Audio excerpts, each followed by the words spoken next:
CM గారికి నమస్కారాలండి. ZPHS Muramalla I. Polavaram మండలం కోనసీమ జిల్లాలోని గ్రంథి సుబ్బారావు ఇంగ్లీష్ మాస్టర్ ఆయన ఆడపిల్లల్ని బ్యాడ్ టచెస్ చేయడం తప్పు కాదా అండి? ఆడపిల్లలు వాష్రూమ్కి వెళ్తే తొంగి చూడడం తప్పు కాదా అండి? ఇలాగా ఆడపిల్లలు వచ్చి కళ్యాణి టీచర్ గారు మమ్మల్ని సుబ్బారావు సార్ ఇలా చేస్తున్నారండి అని చెప్పడంతో అలా చేయడం తప్పు కదా అన్నందుకు కళ్యాణి టీచరు చేసిన తప్పు ఏంటి సార్? ఆడపిల్లల పక్షాన్ని నిలబడి మాట్లాడకూడదండి మీ పాలనలోని?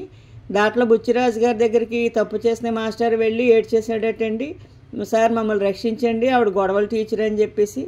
దాంట్లో బుచ్చిరాజు గారు నిజానిజాలు తెలుసుకోకుండా ఆయన కలెక్టర్ గారు ఫోన్ చేసి ఫేక్ ఫైల్ క్రియేట్ చేయించి ఆటోమేటిక్గాని పనిష్మెంట్ గ్రౌండ్ అని చెప్పి కోటనందూరు వేయడం 2 నెలల క్రితం జరిగిందండి. 2 నెలల నుంచి కళ్యాణ్ టీచర్ ఆ సార్ని దాంట్లో బుచ్చిరాజు గారు సార్ ప్లీజ్ అండి నా పోస్ట్ నాకు ఇవ్వండి అని చెప్పి బ్రతిమాలుతున్నా ఇప్పటికీ ఆయన కనికరించలేదండి. ఇది సుపరిపాలన అంటారా సార్ సీఎం గారు? ఆడపిల్లల్ని బ్యాడ్ టచ్ చేసేయడం తప్పు కాదండి? ఆడపిల్లలు వాష్రూమ్కి వెళ్తే తొంగి చూడడం తప్పు కాదండి? ఈ పోక్సో చట్టాలు, నిర్భయ చట్టాలు ఎన్ని రకాలు పెట్టినా ఉపయోగం ఏముంది సార్?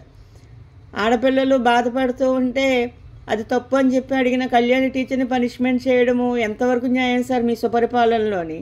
మీరు మహా గొప్ప వ్యక్తులు, స్త్రీలకి అన్నలు అన్నీ నేనే అని చెప్పేసి మీరు భరోసాని ఇచ్చారు.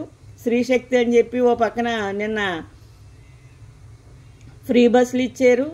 అమ్మకి వందనం తల్లికి వందనం అని చెప్పి అమ్మకు పథకాలు ఇస్తున్నారు. ఏం సార్ ఆడవాళ్ళు ఒక బయటకు వచ్చి బతకడం ఎంత దారుణంగా ఉందనుకుంటున్నారు సార్ మీరు? స్కూల్లోనే సెక్యూరిటీ లేకపోతే ఎక్కడికి వెళ్తారు సార్? స్త్రీలు మీరు అన్నట్టుగానే